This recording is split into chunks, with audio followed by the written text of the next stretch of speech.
Okay, okay, I think we are all set. So let me take it off. Let me take it off.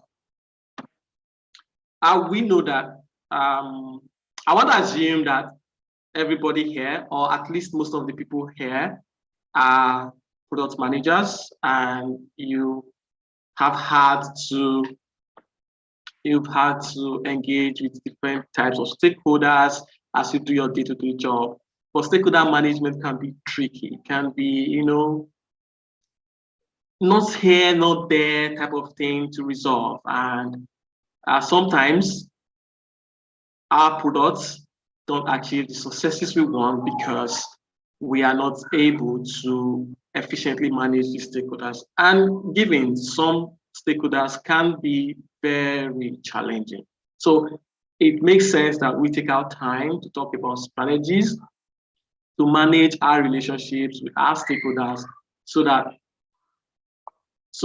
we can build successful products. So on this, we'll run it through my outline. So today, I will do a little introduction. We talk about what stakeholder management is, the whys, why we do it, the approaches that are there, how we manage difficult stakeholders, and I will wrap up by talking about how we can improve our stakeholder management skills. So I hope this session gets to be an interactive one. We get to ask questions and participate a lot so that all of us can learn. So once again, you're welcome to this class. So like I said earlier, many people here, can you see my screen?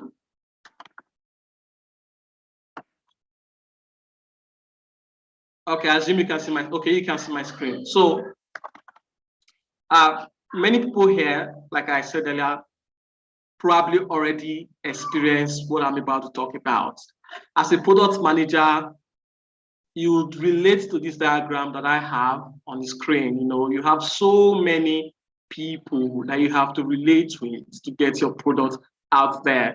And even when it is out there, you still have a lot of people to relate with to maintain its relevance out there. And this collaborative work comes with its own challenges. And that's why we're having this conversation today. So who is a stakeholder? I have a very generic definition on my screen. What I want to ask,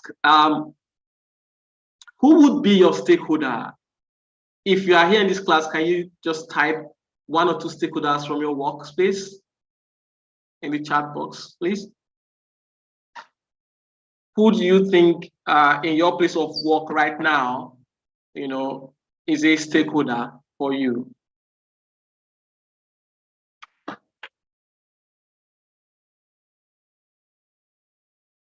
Exactly, investors are stakeholders. Exactly. Tech teams are stakeholders, development teams are stakeholders. Yes, the execs, the management, they are stakeholders.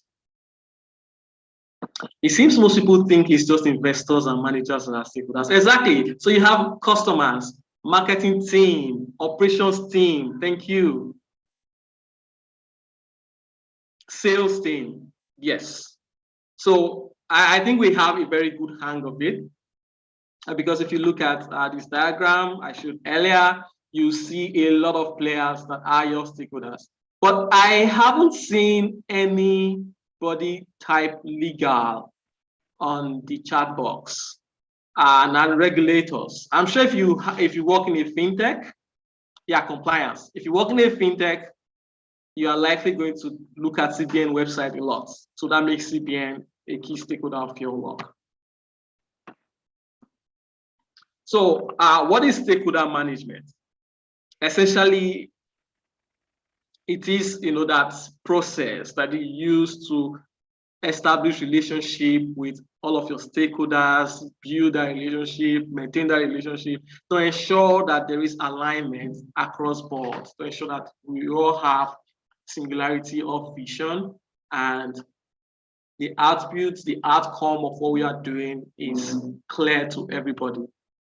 Because imagine starting a fintech without thinking about CBN.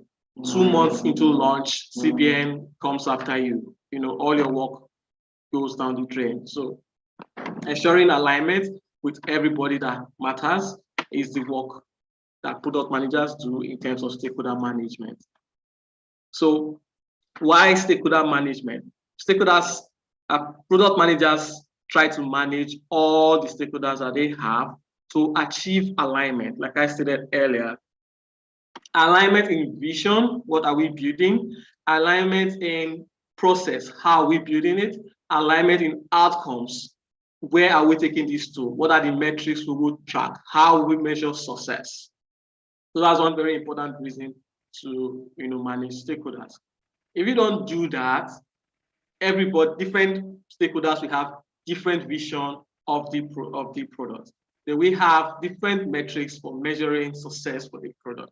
And that would mean different teams will move in different directions on a singular product. And you know better than I do there that you may not record success. That product may not launch, or if it launches, it may not stay in the market for a while. Then the second reason why we do stakeholder management, there are many more, but I just highlighted 3, is decision making. All the time, product managers have to make decisions. All the time, executives have to make decisions. But a product manager is an expert in just one area, product management. Product manager is not an expert in software development, right? Not an expert in compliance. So if you want to make decisions about compliance or about software development, and you don't pull information from those stakeholders, you don't consult them, you are likely going to make decisions that don't favor your business. Case in point, you see, investors ask you, so when is your product going live?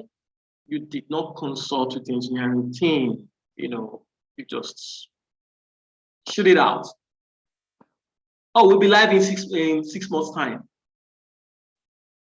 You go back to the engineering team and they tell you, sorry, bro, this is not going to happen in 6 months. We need 2 years for this kind of thing. So with that, you see, you can get to create confusion. So decision making is a very important reason for stakeholder management.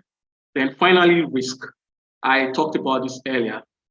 Imagine you launch without putting CBN in consideration, and you launch a feature that is heavily regulated and they shut you down. You're out of business.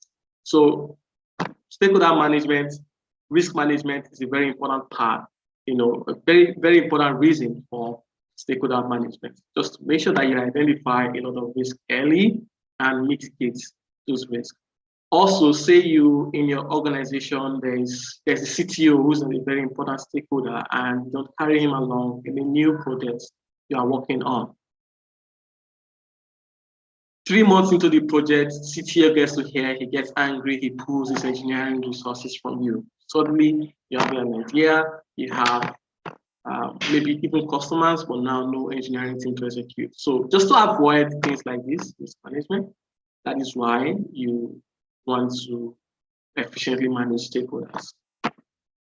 So I will talk about a few approaches that we use to manage stakeholders. It's not a one-size-fits-all approach, but I believe that these are approaches that can be tailored to different scenarios. So in managing stakeholder, I look at 4 phases of it. The first phase is the planning. This is where you decide and you think about how you want to identify your stakeholders, how you want to engage with them, how you want to collaborate with them, how you want to communicate with them. Then the second phase of stakeholder management is the analysis. Here you get to identify actual stakeholders and you categorize them based on certain criteria that you have set. And you know their attributes, you know how they contribute to your project, you know what matters to them so that you can manage them effectively. Stage 3 or phase 3 is where you do the actual engagement with your stakeholders. And finally, After you have planned your stakeholder engagement, you have analyzed who your stakeholders are, you have engaged with them continuously, you want to monitor and assess your stakeholder relationship. So from time to time, you want to check and fill the pulse of your stakeholders to know whether they are still with you, whether they still have the right attitude towards you, towards your project, towards your team, towards your CEO, towards the vision of the company, to the vision of your product, and so on and so forth.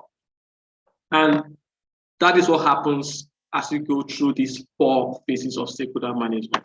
So for the first phase, I already quickly gave a heads up here. Wise people say failure to plan means a plan to fail.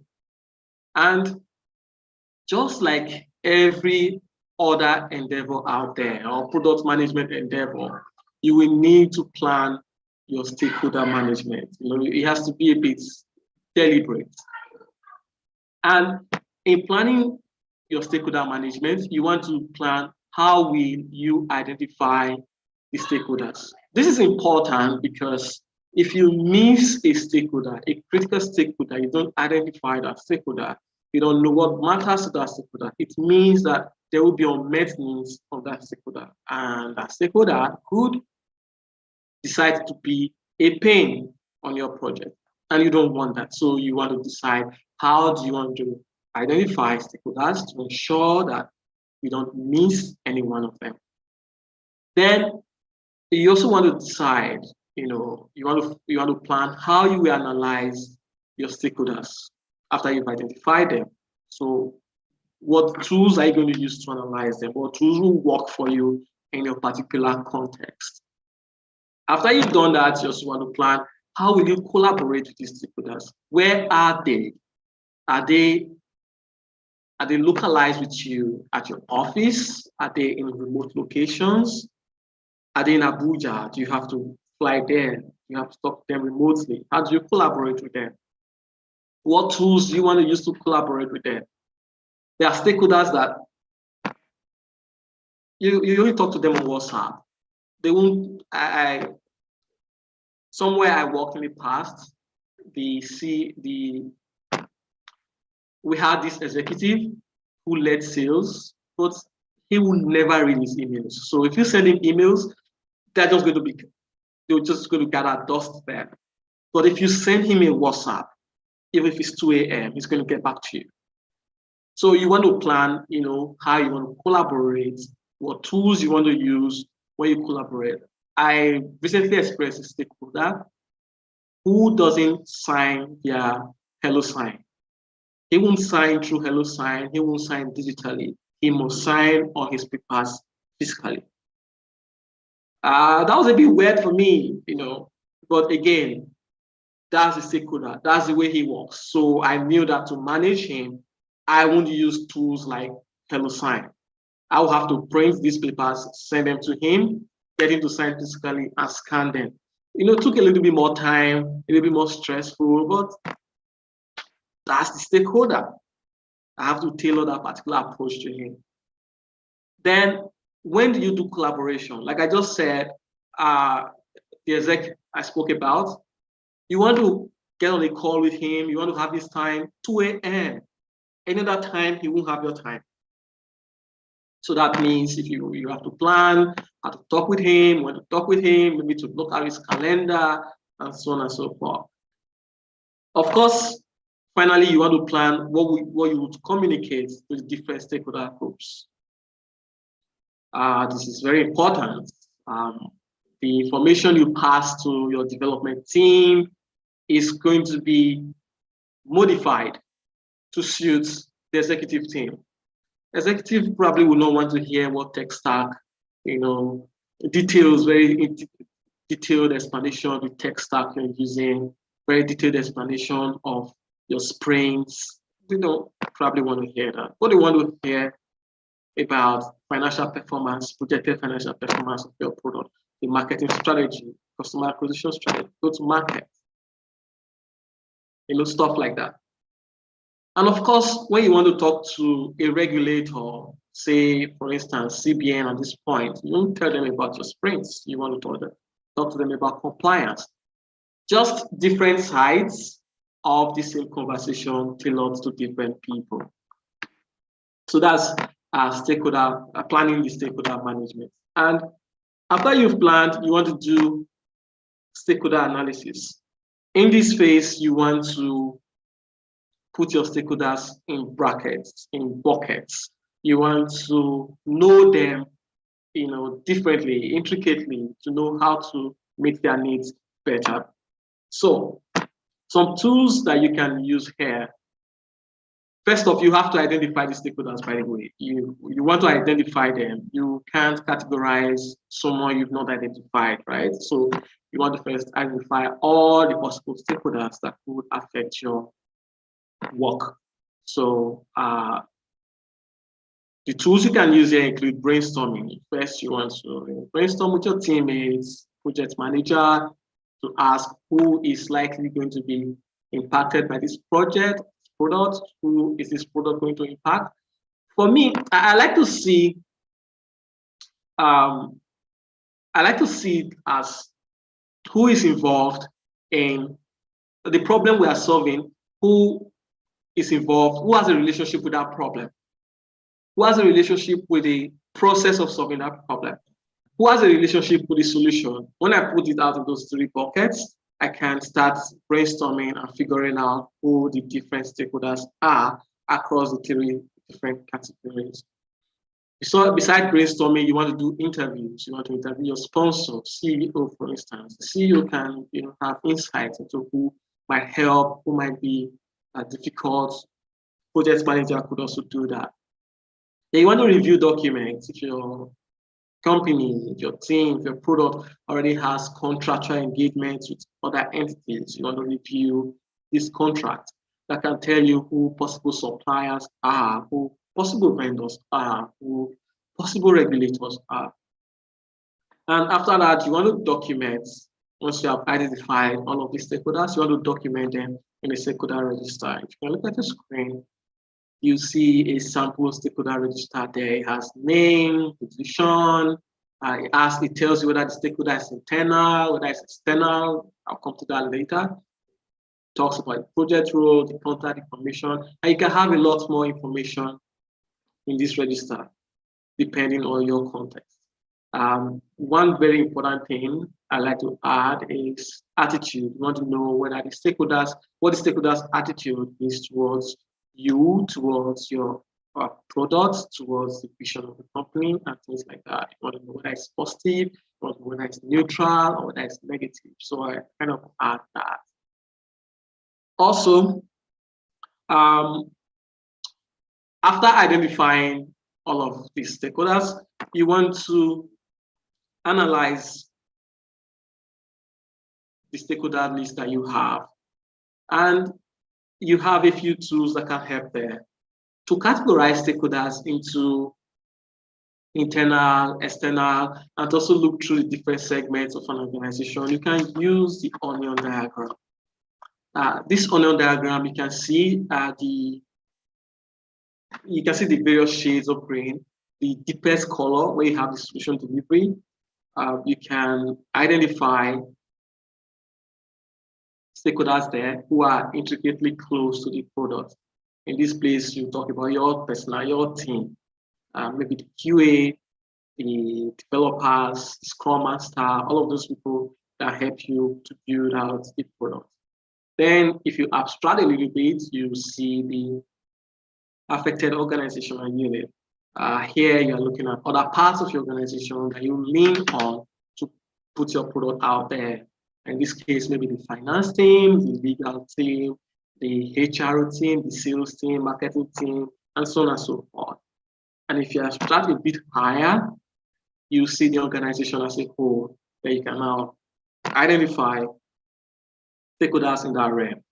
In this case, DSX, the CEO, CTO, CPO, COO, CMO, CSO, and any other C and O that you may have.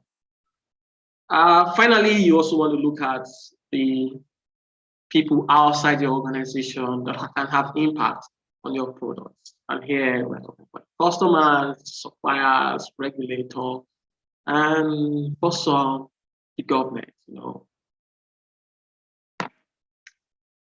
here you can see that everybody within the organization to the solution delivery are internal stakeholders, and everybody outside that are external stakeholders. So the way you also manage both of them differs a little bit. Beyond the onion diagram, you have the power interest matrix. This is used to prioritize stakeholders. Here you want to measure the power of a stakeholder against the interest of that particular stakeholder so that you know how to manage that stakeholder. So on your screen, you'll see on the vertical axis, you have power. On the horizontal axis, you have interest. And on the vertical axis, the power goes from low to high. And for the interest goes from low to high. And if you look at the 4 quadrants within the graph area, you see on the outermost right, you have the manage strategy. So for stakeholders that have high interest and high power, you want to manage them closely. So this kind of stakeholder will be someone who can, kill your project, for instance. So in doing this, you want to ask yourself, who has better power over my project? Who can prevent my product from launching? Who can frustrate my efforts? Or whose activities can impact my timelines, my budget, my process?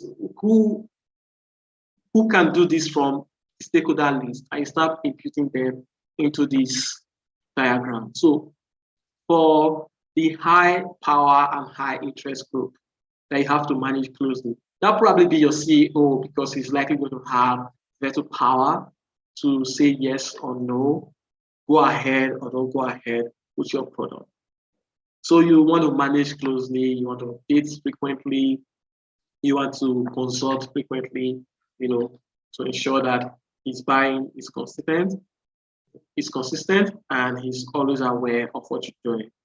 Then the next group I'll look at is the satisfied group, those that have high power but low interest. They're not really interested in your product, but if push comes to shove and they were not consulted or they were not carried along, they might just have the power to frustrate your process. Somewhere I worked before, we had an engineering process, an engineering governance process, where before you build any technology, the board, the governance board, the engineering governance board must approve. And for them to approve, you need to have a lot of things ready. First, you need to have the documentations tight. Documentations like functional requirement documents, product requirement documents. You need to have your designs ready, your screens ready. You need to have the architecture ready, and the architecture has to cover for security, deployment, tech stack, and all of that. And they'll go through everything and they'll focus everywhere to make sure that we have looked at every possible scenario before they sign off and and let us build.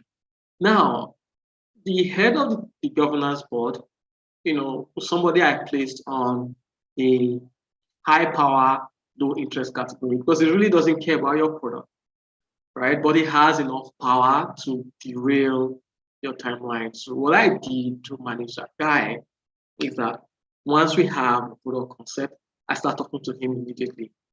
Hello, sir, we are coming to tech governance. We need to scale it at one go. What should we look out for? And once we start putting together our resources, I take it to him informally and I say, hey, what do you think about this? What do you think about that? What can we add here? And I take my enterprise architect along with me to ensure that we just have more buy-ins. And by doing that, we're able to take our products through tech governance in one go. And I saw other teams where they struggled at tech governance. So being tech governance for 3 months, they won't meet their targets. So that's an example of someone who has high power but doesn't really care about your product as long as it's satisfied. There are others that have low power, but they have high interest. So these people, you want to keep them updated on what you're doing. Your wins, you want them to know. The things you struggle about, you want them to know. Maybe they might just help, because these are people who become promoters for you. They take your, permit my English, they take your matter and just run with it. And the last group here is the low interest and low power people. So they're really not interested in your product and they have nothing to do about it. But it's also okay to just inform them and let them know what's happening with your product. Because again, these different states are dynamic. Somebody who is low power, low interest today might move to high power, low interest tomorrow. So it's good to just keep everybody informed. Why this happens can be for a number of reasons. One reason could be a promotion. Another reason could be that your product has moved from a particular stage where one stakeholder is a low power, low interest stakeholder to a high power, low interest stakeholder, right? So maybe at requirements gathering stage, at requirements gathering stage, the stakeholder is not really, it's maybe a low power, low interest stakeholder. But maybe at development, this stakeholder becomes high interest, high power, low interest stakeholder. So that's how people could move across different, categories. Another tool you can use to analyze your stakeholders is the race time matrix. Here, you list all the tasks you have to do, and you assign different categories to different stakeholders. The categories are 4 essentially. The race high stands for responsible, accountable, consulted, and informed. So if you look at the sample I have on my screen, you'll see task 1, the product owner is responsible for that task, but the project manager is informed. The engineer is consulted, the tester is consulted, and the marketer is informed. So it just helps you know who has to do what and how you have to relate with each stakeholder at every task level. So after planning and analyzing your stakeholders, you want to engage them. And in engaging stakeholders, I see it as I see stakeholder engagement in 3 parts. The pre-engagement activities, the engagement activities, and the post-engagement activities. Anybody know what KYS is? Can you type it in the chat box? Any guess?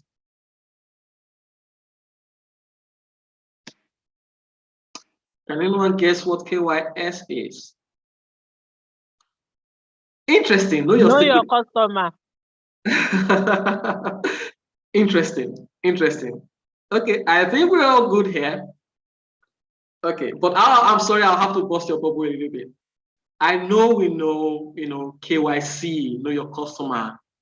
You have KYB, know your business. But there's KYS, which could be know your stakeholder. But in this context, it's know your stuff. Okay? Before you start your engagement activity, you need to know your stuff, right? You need to know the tech stack you're using. You need to know the market you're in. You need to know your business in and out. You need to know the metrics you're chasing. You need to know software development lifecycle. You just need to know everything there is to know. If your product requires you doing some form of A/B testing, to know it in and out. Because if you know your stuff, your stakeholders will respect you for it and they will listen to you. But if you don't know your stuff, it becomes hard for your stakeholders to listen to you. So case in point, you're working with an engineering team and they're like, hey, product manager, we need this API. And you're like, API. What is API? And your engineering team sees that they're like, okay, our product manager doesn't know API. So they kind of just lose confidence immediately, right? So first off, you need to know your stuff. Abbas, I know, right? I know. You need to know your stuff so your stakeholders can listen to you. Or case in point, your CEO ask you, so your product is live. Congratulations. How long have you been live for? You're like, oh, we've been live for 2 years now. Like, nice. So what's your MRR? You're like, wow, what's MRR? In your head, you're like, what is MRR? They just take a lucky guess. You just take an educated guess. You're like, our MRR is, on a scale of 1 to 10, is 8.5. Your CEO starts looking at you. Excuse me? Your MRR is 8.5 on a scale of 10. How is that? Meanwhile, MRR means monthly recurrent revenue. And you want to say on a scale of 10, 8.5. So your CEO would probably think this man doesn't know what he's doing. So that is why it's important to know your stuff. So pre-engagement, know your stuff. The second thing pre-engagement is that you want to build strong relationships, right? Relationship building is not easy. It is time, it is energy, but you want to do it. And a way to build relationship is to have integrity. You need to keep your words. You need to keep your commitment. You need to be known as someone who says she will do something and does it. That's one way to build trust. Another way, other thing you have to do is you have to be empathic.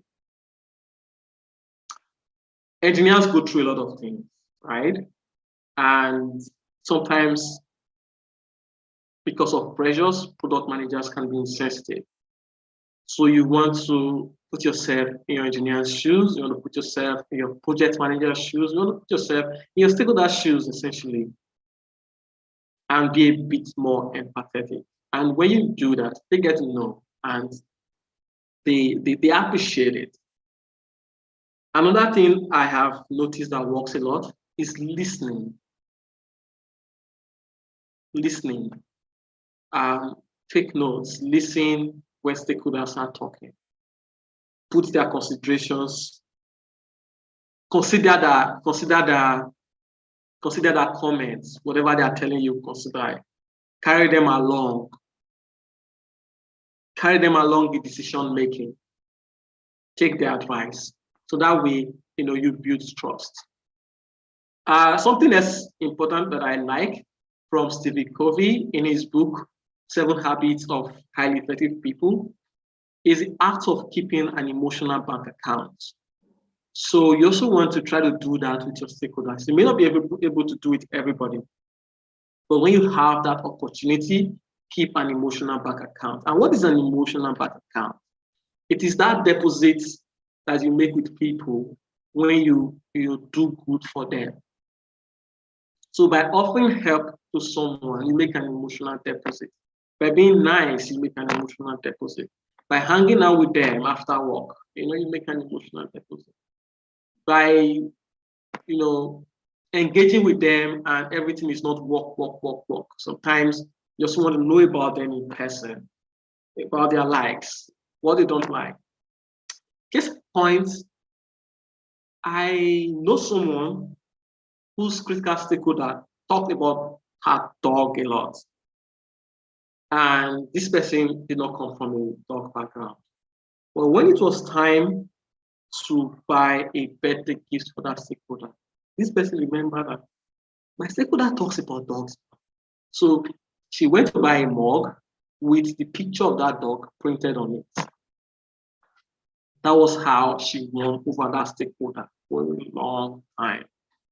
So sometimes building trust is not just on the work aspect, on the professional aspect. Also reach out, try to know people a little bit more personally, and that can help build trust. This is very important because if people don't trust you, they can't work with you in the way you want. Alignment with them Agbaji said he thought he was going to buy a dog. She already had a dog. Alignment with stakeholders, don't happen without trust. It's very hard to happen without trust. So after you've done these pre-engagement activities, there are others, but these are the ones I could highlight. After you've done this, in your engagement, you want to engage early. Say, for instance, you have to build a feature and you haven't consulted with your engineering lead how long it will take to build that feature. You go and promise a client that that feature will be ready by month end, that they shouldn't worry, they should use it, and even collect payment. You'll be setting yourself up for problems. Because by the time you go back to your engineering lead, and you're like, oh, we have customer, they have paid, let's build this. You'll be pressuring the engineering team unnecessarily, and there'll be reluctance to give you the alignment that you need for success. So conversely, if you have this meeting with your client, you can take your lead engineer along, or you can consult him. I want to go and make this promise. What do you think? Let the engineer tell you, oh, in my rough order of magnitude estimate, this should take us about 2 months, 3 months. So you are better informed. So if you don't engage your stakeholders early, you are essentially just setting yourself up for failure. So engage stakeholders early. During engagement, you also want to focus because it's possible to have multiple stakeholders and you may not be able to manage all of them at the same time. But thankfully, many projects go through phases. So depending on the phase you are, you may want to focus more on the stakeholders that matter in that phase while you keep it warm with all other stakeholders. So focus helps to ensure that you give the relevant stakeholder the adequate attention at that point in time. The other thing I want to talk about is tailoring. I think I kind of mentioned it earlier. You want to tailor your communications. And like I said earlier, the thing you tell your customer about a feature is different from what you're going to tell your engineering team about the same feature. You want to tell benefits to the customer, but to your engineering team, you want to spell out specifications. For your CEO, for the same features, you may hint the benefits to the customer, you may talk about it, you may talk a little about the specifications, but you want to talk about the value that it brings to the organization. For the legal team, you may hint about the benefits. You talk about the benefits, you talk about the benefits to the customer also. You may talk about that, but they're not looking at that. They're asking, how does this concern legal? What do we need here? Do we need to sign off a contract? Do we need to negotiate a contract? What do we need to do here? So tailoring communications help manage stakeholders a lot.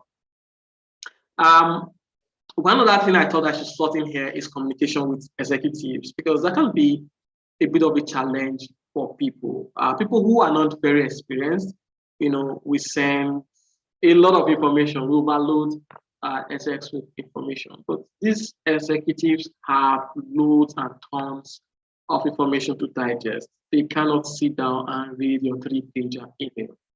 So there's a small framework that I learned a while back that I've used that has helped a lot. It's SCAR framework. And that SCAR framework talks about the situation. What is the current situation? So spell it out in one sentence. Complication, if any, spell out that complication in one sentence. Action required, spell out the action required from the executive in one sentence.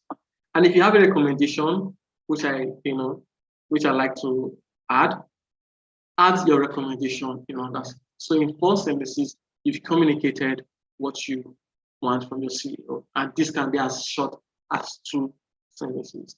So that way, you get faster conversation, faster response from the executives. So after all of this, I will talk about BYOD, If I say if you know what BYOD is, I guess most of you will think is bring your own device. BYOD is not bring your own device, but it means bring your own data, right? In God we trust, but all others must bring data. So in engaging with your stakeholders, you want to go and talk with them with data. If it is your engineer, if it is with your engineers, you want to have the data with you. Your customers, you want to have the data with you. If with your CEO, you want to have the data, whatever that data is. Because with data, you don't have to argue. You know, you present your case and you're like, sorry, sir, the data speaks for itself. But do ensure that it is contextualized data. So after you've done all the things to build, to know your stuff, to build your relationships, and you are engaging with your stakeholders efficiently, you also want to maintain your stakeholder relationships. After you move on from one stakeholder, you don't want to just disappear. You want to keep it warm. You want to check in. You want to be once in a month. And that reminds me. Earlier, I spoke about method of collaboration and method of communication in your stakeholder planning. All of that, you use that during your stakeholder engagement. So in engagement, in focus, in tailoring, in bringing your data, in all of that engagement you're having with your stakeholders, you want to do it at an appropriate time that is good for you and the stakeholder. You want to do it. You want to find a right channel, to collaborate to do all of these things. And like I said earlier, different stakeholders just have different means of collaboration. So whichever works for them, you want to also tailor, your stakeholder management approach to suit them. So beyond stakeholder management, you want to monitor and assess your stakeholder relationships. Stakeholder relationships change from time to time because situations change. People leave their posts, regulations come, things just happen. So that your stakeholder register that you have, you want to go through it from time to time to check who is still a stakeholder. Which stakeholder has left this chart? Which new stakeholder should I enter into this chart? And you also want to check their various attributes. Has the position of the stakeholder changed? Has his attitude to our project, to our company, to me, has any of this changed? So you want to continuously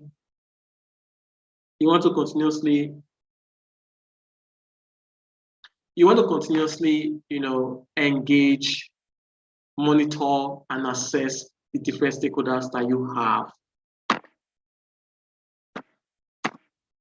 So at this point, I'll quickly talk about managing difficult stakeholders, because you can't be a product manager without having an encounter with one difficult stakeholder or another.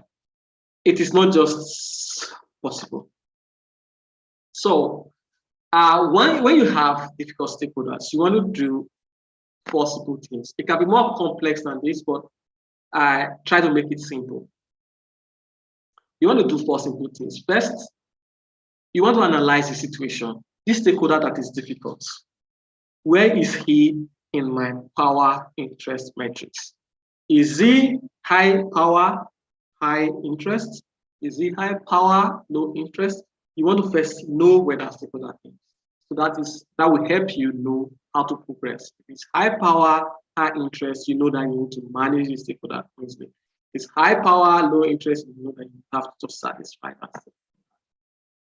And our stakeholders are usually, note the word usually, mostly difficult because they have an unmet need. So you need to find a way to elicit what that unmet need is. Somewhere I worked in the past, we had this stakeholder nobody wanted to touch with a long spoon. When I worked with him, the first thing I did was to find out where he is on that metrics. He was right at the highest level. So what I did after was to start having a series of engagements with him. The first time he met me, I was like, I don't want to talk to you. I don't want to talk to anybody in your company. Get out. But I went back. I went back. When he saw that I wasn't going to give up, he was like, okay, oh yeah, sit down. Let's talk. And he started telling me all his frustrations about our organization. And I took notes. And after I took notes, I repeat these frustrations to him just to have him confirm them. So that way I did number one and number two, I analyzed and I elicited the unmet needs. After that, I went to start solving these problems. Then I created a cadence of meeting with him to say, hey, why don't we touch base Tuesdays, 2 p.m. every week for just 20 minutes? And we started doing that every week. And before I come back to him every week, I would have solved one problem. So within 3 weeks, he started saying that things were moving, even though we were in 20%. And he started becoming lighter and lighter towards us because he was seeing progress. Other things that I did was to communicate efficiently. If we were not going to meet a timeline or we're not going to be able to solve a problem, he was the first to know. And that wasn't the culture in the place where I worked. You don't talk internal things to stakeholders. But this guy was a very important stakeholder. I needed to let him know what was happening. If something broke in our team, I'll tell him, hello, sir, I know I promised you this, but this has broken. It just happened 30 minutes ago. This is the plan that I have now. It is not the best of plans, but this is what we are starting with. We're going to find it. This is a stopgap. We're going to solve this as we go ahead. And he's like, oh yeah, thanks. Then when we meet again, we talk. He asks, oh, how that problem? How did you solve it? And I tell him. And he starts providing his own ideas and his own context. And he starts making his own input. Why don't you do it like this and like that? And because it's an important stakeholder I wanted to manage closely, I take his advice and I implement it the way he advised it, and he's happy. For context, after about 9 months of working like that with our stakeholder, we were able to unlock over ₦1 billion worth of revenue. And a few months later, we got another contract of a similar size. So what am I trying to say here? In managing difficult stakeholders, there must be a place that stakeholder is in your priority metrics. Then there must be an unmet need. Maybe not all the time, but there is likely an unmet need. So the big job here is to identify what that unmet need is. And once you have understood that unmet need, it is now up to you to go solve that problem with all the resources at your disposal. And as you solve it, you have to communicate. You have to carry that stakeholder along. You need to ensure that that stakeholder is aware of what you're doing. And that way, you would be able to solve that stakeholder situation. This might not work for every stakeholder situation, but it will work for most of those stakeholder relationships. That has nothing to do with personal issues. If it is personal issues, that's another class on its own. And finally, what stakeholder skills do you need, to effectively manage stakeholders? How do you improve these skills? Stakeholder management is a conflict resolution job. It's about being a people person. It requires loads and loads of humility. You really have to be humble, to manage your stakeholders effectively. You need to be able to manage expectations. If the task you have to do will take you 1 week, tell your stakeholder to take you 3 weeks, add a buffer period.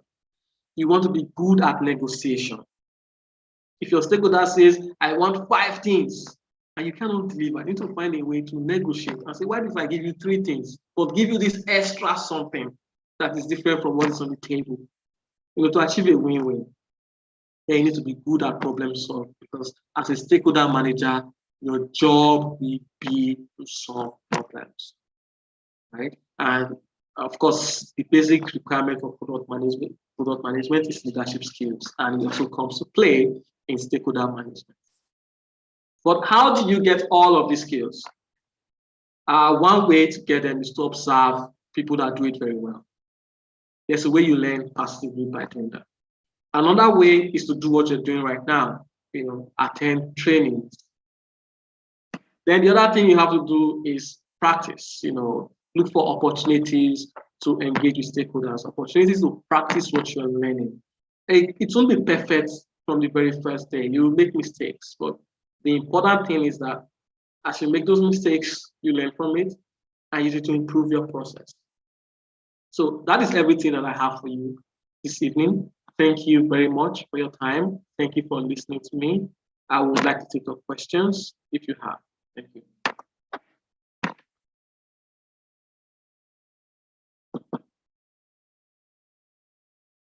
Thank you very much, Carlson. So does anyone have questions?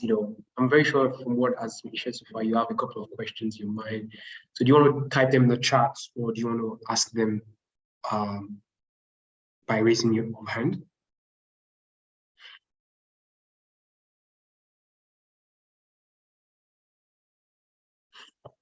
Okay, Tomowa, yes, go ahead.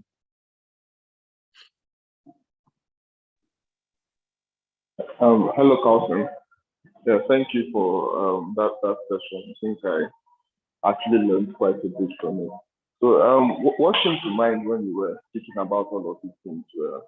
I think as a stakeholder manager, there is a part for can I say knowledge that you've gathered over time, like some instinct. Yeah, there's a part for instinct, and also there's a part for like a methodical approach, to solving some of these things.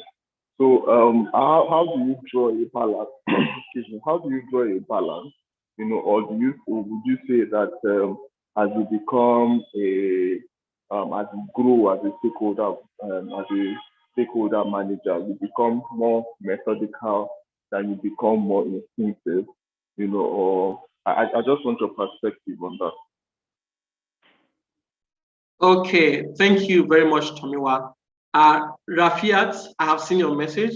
I have seen your question. I'm going to answer it. But let me take Tomiwa's question first. So if I get you right, your question is that coming from outside product management, coming into product management, you would have transferable skills, and that it may not be smooth, as you engage stakeholders early, but as you grow, it becomes methodical. How do you create those methodical approaches? Is that your question, Tomiwa? Yes. That's the question. And then for a stakeholder, sorry, for a professional stakeholder manager, do you lean towards instinct or the methodology, all of those methods and processes that you highlighted?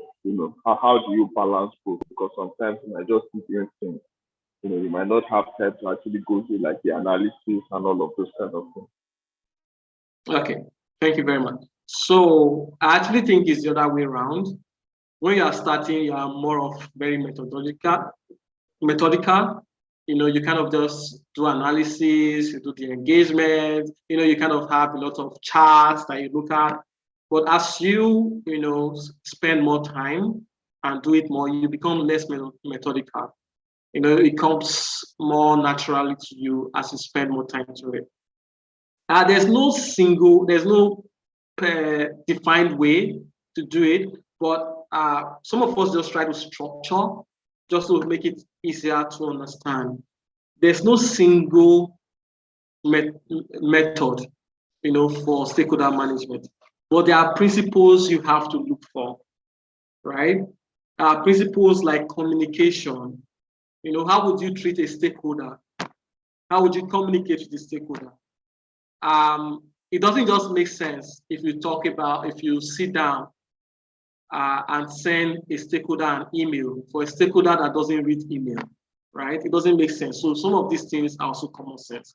But when you are starting out, it is quite methodological. You want to follow the books, but as you grow and do more of it, it just comes naturally. I hope that answered it, Tomiwa. Yes, yes, it does. Thank you for that. Thanks. God bless. Let me take Rafiat's question. So Rafiat said, if you are new to an organization, what's the first step towards approaching the stakeholders? I would say, what's the first thing to do, which would be you want to first identify the stakeholders in the organization. And an easy way to identify the stakeholders is to look at the organization charts. When you look at the organization chart, you see who the CEO is, who the CTO, CFO, and all of that is, and how the different teams are formed. So that gives you an idea of how the stakeholders are organized in the organization. Then you want to start identifying people. You know, there are some people in an organization who have influence, but they don't have positional power. They are not CEO, they are not CFO, they are not in any of those positions, but they wield massive influence. People listen to them. So you also want to find out who are those people, and you want to be close to those people. Because if those people are your allies, if they are your friends, you know, they can help turn things in your favor, right? So I would say the first step from approaching these stakeholders is to look at, be very sure of the organization charts, who the functional stakeholders are, who the functional power bearers are, but also look at the informal influencers. Then connect with these influencers. From there, everything becomes easy for you in terms of approaching stakeholders, because those influencers will now teach you who to talk to and how to talk to them. I hope that answered your question, Rafiat. Yes, it does. Thank you. You're welcome. There's another one.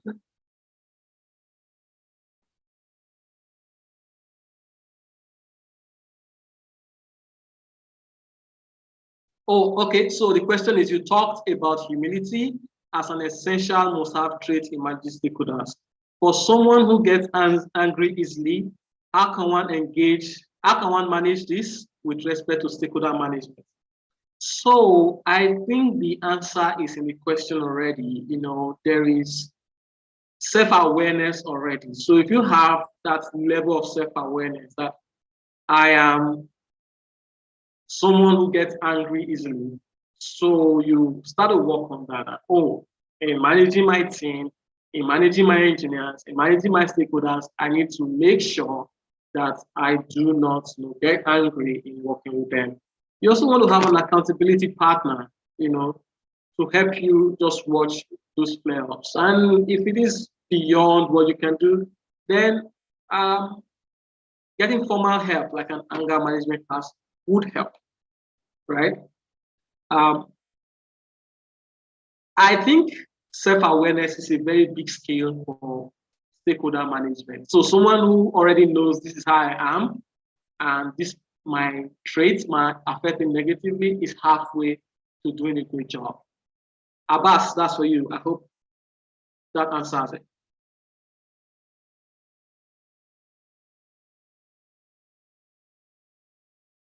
Okay, so from Amos, thanks for the presentation. Want to know the best success metrics when engaging a stakeholder. In addition, want to understand ideal revenue model to use for the purpose of a product pitch. Okay, so 2 questions there. So I have a question for all of you, by the way. So please favor remind me to ask that question. So Amos,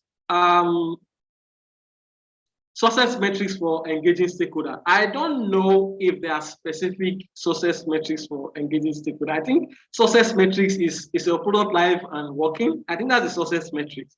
Is your product making money without chaos? I think that's the success metric. Then I don't think there are a few. There's net promoter score for customers. I don't know if you've heard of the net promoter score. There's a modified version of net promoter score that you can also use for stakeholders. I'll find it and share it. So I'm sure that would help. So, but there's no definite metrics per se. But first, are you achieving alignment? That's the biggest metric. Are you achieving alignment? Is your product on track? Are you in the market? Are you scaling? Then if you want to use numbers, there's Net Promoter Score and the various modification of Net Promoter Score that you can use for your stakeholders. So that's for Abbas. There's one more. Okay. Mock interview session. All right. Yeah, we can talk about mock interview session beyond this session. I think that's for Adobe. Yes, we can talk about mock interviews outside here. Then my own question. I don't think there's any other question. Is there any other favor? There's no other question. There's no other question except you want to ask a question. So my own question to everyone here is a scenario, right? You are product manager. Your sales teams come back and they tell you, product manager, we need this feature yesterday. You need to build it. Then your CEO, also comes, hey, I just spoke with some clients. Product manager, we need this feature ASAP. Meanwhile, you are also, in another sprint.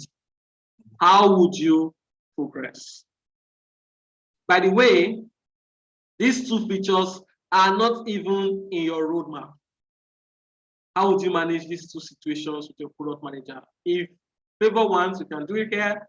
If not, we can have a separate conversation, or maybe a chat or somewhere people would like us to do that. I agree, but use data doesn't solve everything, Tomiwa. Use data doesn't solve everything. Okay? CEO, if you notice, the CEO is in priority 1, right? It's a high power, high interest stakeholder. The sales lead is a high power, low interest stakeholder, or let's even say high power, high interest stakeholder. But they both want their features yesterday. How would you manage those two stakeholders to ensure that there's no conflict? How would you manage it to ensure that the sales lead doesn't say, oh, you didn't prioritize my own, me that is bringing the money, and you went to take the CEO's own? Or the CEO say, I'm the boss here. My word should be law. So how would you manage that scenario? So if this is something people likes, maybe people can send in their responses via email, and we'll treat them one after the other, or we can have a separate session for it. We can continue. If people can actually answer now. All right, awesome. So I was thinking we pass the 6 p.m. mark, but if you want, please go ahead and answer. Yes, please, Tomiwa. Okay, so I'm just going to take a stab at this just off the top of my head. I'm not sure if this is ideal. So I think you, as a product manager, you want to display a very high level of emotional intelligence, yeah? And first of all, you have to first identify who the most priority power broker is. Like, so the person that if he gets offended will do the most damage, you first have to identify that person, and then try to understand what the motive of that person is, but the motive of everybody, and then use data to kind of like understand which one is more priority, and also what you are doing too, which one is more priority, because you obviously have something in your roadmap, and then you have all of these feature requests that come in, so as you said, you don't just want to enter and just be arguing just based on sentiment, you understand? So you have to first come into proper perspective with the data that you have, or any of these things. Not sure who to talk to for, but I think you might want to speak with the salesperson. So let's say, for instance, okay, let's say, for instance, you want to go with like the CEO's, what they call the name, the CEO's decision. So you have to go and meet the salesperson, you might not, since the salesperson has high power and high interest, you cannot just go and meet him and say, this is what we've chosen. You know, you have to go with him and then lay it in front of him that this is the situation that we are, this is the CEO, this is what we want. Based on my own analysis, this is the next step that we think we should take. You know, how do you think we should go ahead? You know, so just try to guide the conversation towards the path that you think is the best path to take. So it will seem like a decision that everybody is making.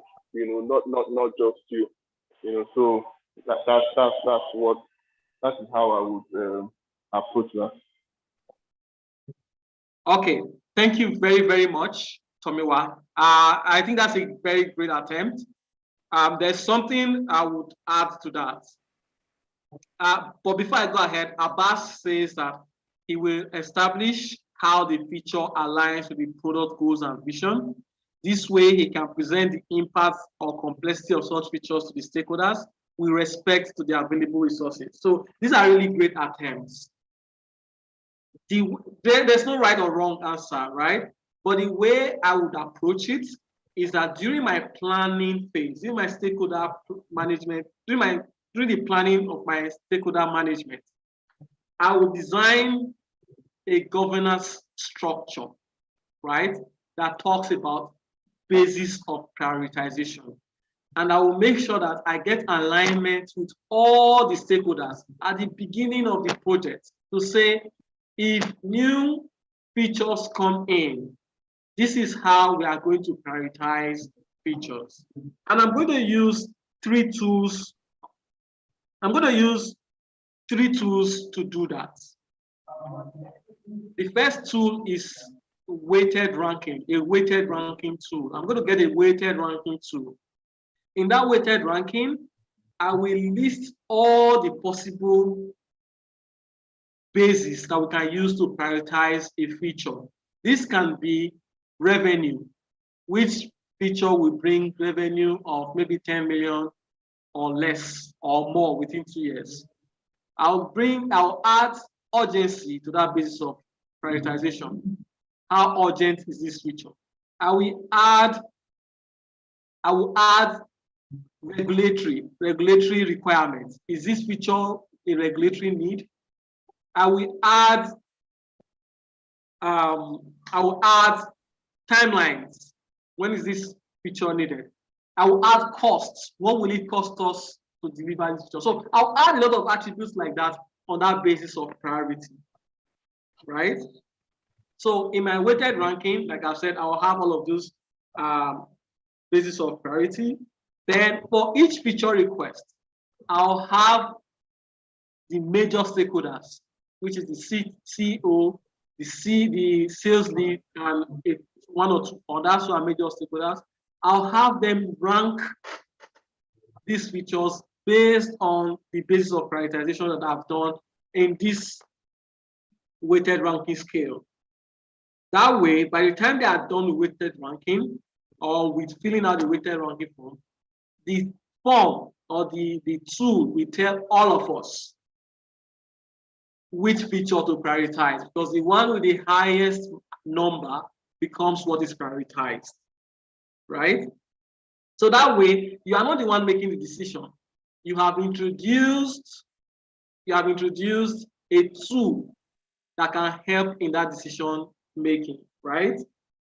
Other things you can do, they will say, oh, what if, in fact, there's a way to extend this to say every feature we must build must pass this weighted ranking. So that would be that if the weighted ranking is, after you add everything up, say each rank is on a scale of 1 to 5. If you add everything up, maybe there are 10 options.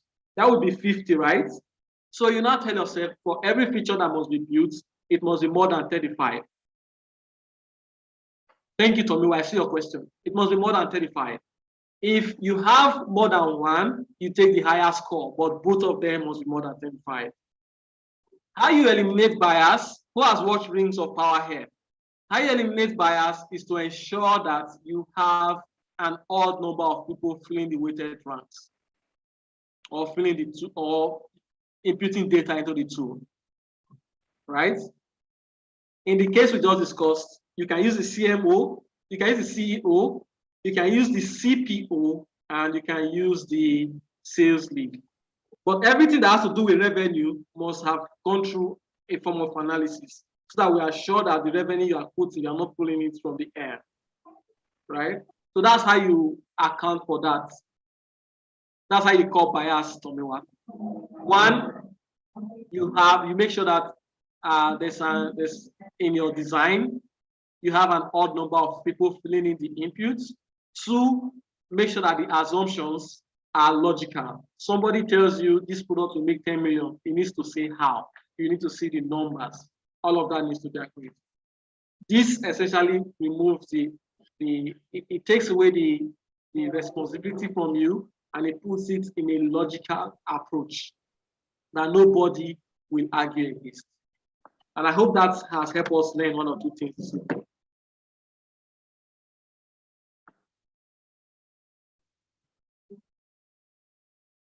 By the way, what I just discussed is an entire session on this phone. So I try to cram it into 5 minutes. So we can, we can have a session to do basis of prioritization. Mm-hmm. Yeah, that would be needed. All right. Yeah, thank you very much for this great session.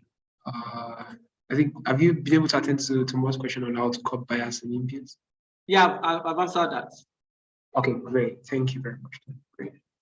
So, guys, as we begin to round off the session now, we want to give, at every Trevor session, we always like to give our facilitators feedback for what has been done so far. Yeah, so we like to always give our facilitators feedback of what have been done so far. So if you would engage me via the link I shared in the chat right now, you can just click that link, or if you're on your laptop, you can use your phone to scan the barcode here to share some feedback with our facilitator, Carlson, for today's session.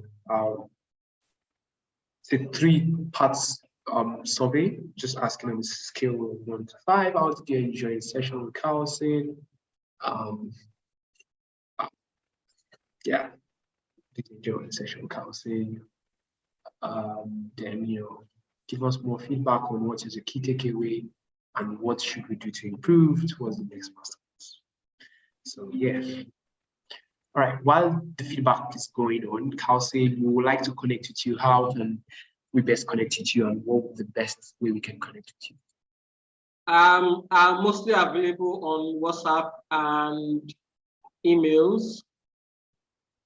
I rarely am available on LinkedIn, but I visit LinkedIn like once a week. So if you send me a message on LinkedIn, I might reply late, but please pardon me. But emails, I'm always there. On Instagram, you can reach me on Instagram. I use Instagram for discoveries a lot, so I'm likely going to be there.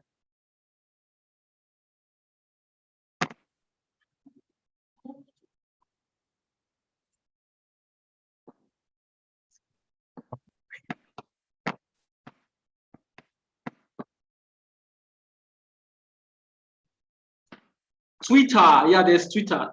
Just hang on, let me check my Twitter handle. All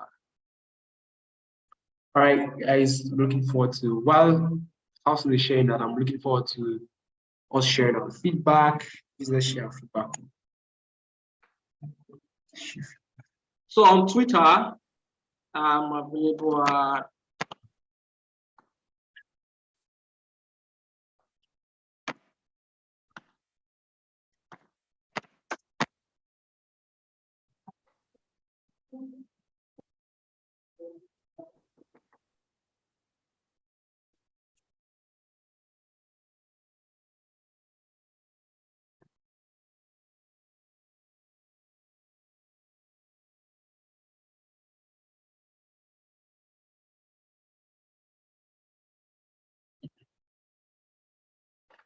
Okay, great.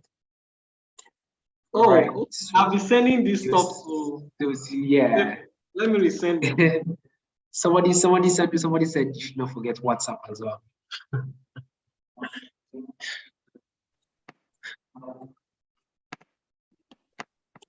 Oh boy. Drop it into the public chat. Yeah, exactly. Yeah. Okay, what is the key takeaway? So we have some feedback already coming in. One person shared their key takeaway was effective ways of stakeholder management using emotional intelligence. Awesome. Stakeholder management can be very methodical to reduce sentimental arguments between stakeholders. Okay, the recap framework stood out for me. I also love the response he gave to the last prompt. Beautiful, beautiful.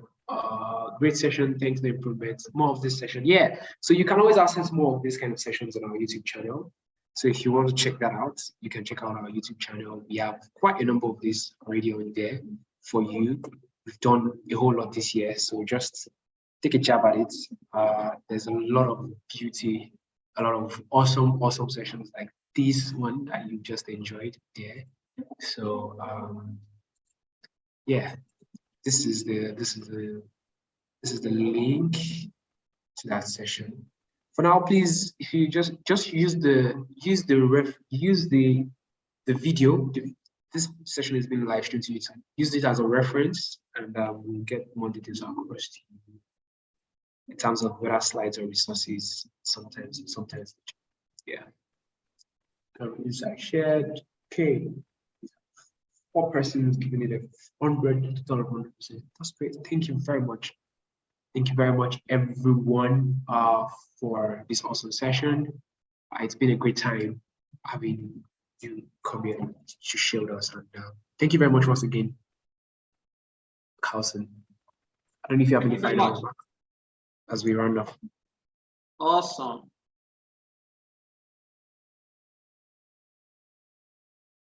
Okay. So yeah, thank you very much.